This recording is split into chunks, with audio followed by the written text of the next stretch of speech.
Isinagawa ang kilos protesta ng mga tsuper ng unconsolidated PUJ sa Bacolod City na puno ng tensyon.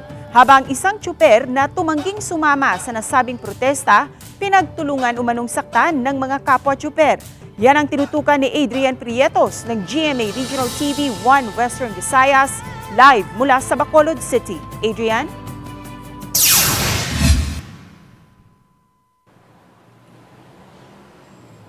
Yes, Cecil, mga puso, may grupo pa rin nga ng mga tsuper at operator dito sa Bacolod City na nagsasagawa ng protesta bilang pagpapakita na lang ng kanilang pagtutol sa PUV Modernization Program ng National Government. Mga puso, Cecil, nitong linggo nga lang ay nauwi pa sa sakitan ang isinagawang kilos protesta ng ilang tsuper dito sa lungsod.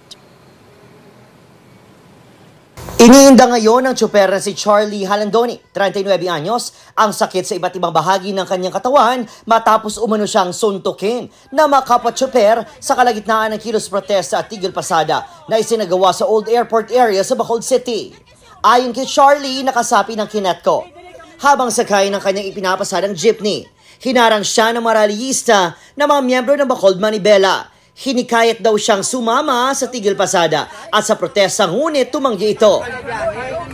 Pwede ayo, pero hindi ka mo manakit.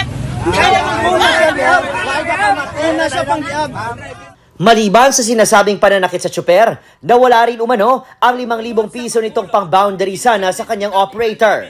Ang gulong ng kanyang jeepney, binutasan pa umano ng kanyang nakaaway na mga kapwa-tsuper. Budlay gani, kay kung sa ila ka mamatay ng aligasyon, amo gina sirang matabo. Amo gina ya, hindi gina sila yung magako. Pero ang video, wala ga binutig, kag ang nakasaksi, kag mismo ako. Kung wala ko nilagyan pulihan, makadto ko diyan, kasasabong nagpalanakit kaning lawas ko. Pero depensa ng Bacod, Manibela, wala katotohanan ang paratang ni Halandoni at hindi ka panipaniwala, lalo na ang sinasabi nitong nawawalang pera. Kabutigan ng ginaubra mo si J. Kaya nga, nagdeklarar pag isa na dula kwartaya, basi may utang ka lang imo yang wala mo mabayran, di kay 5,000, gindeklarar mo pa kami ang nangawat sa inyo mga kwarta, ng hold up. Sala na mapatay ka mo, na? Hindi!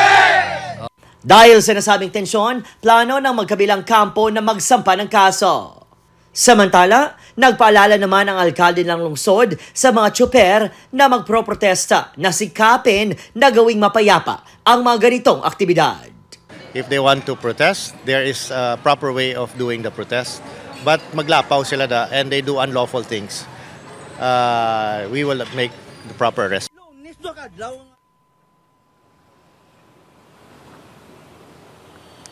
Mga puso, nagpapatuloy sa ngayon ang tigil pasada ng grupong Bacod Manibela. Plano na rin magdagdag ng Bacolod City Police Office o BCPO ng police personnel sa mga protest sites upang masigurong hindi na mauulit pang nasabing insidente.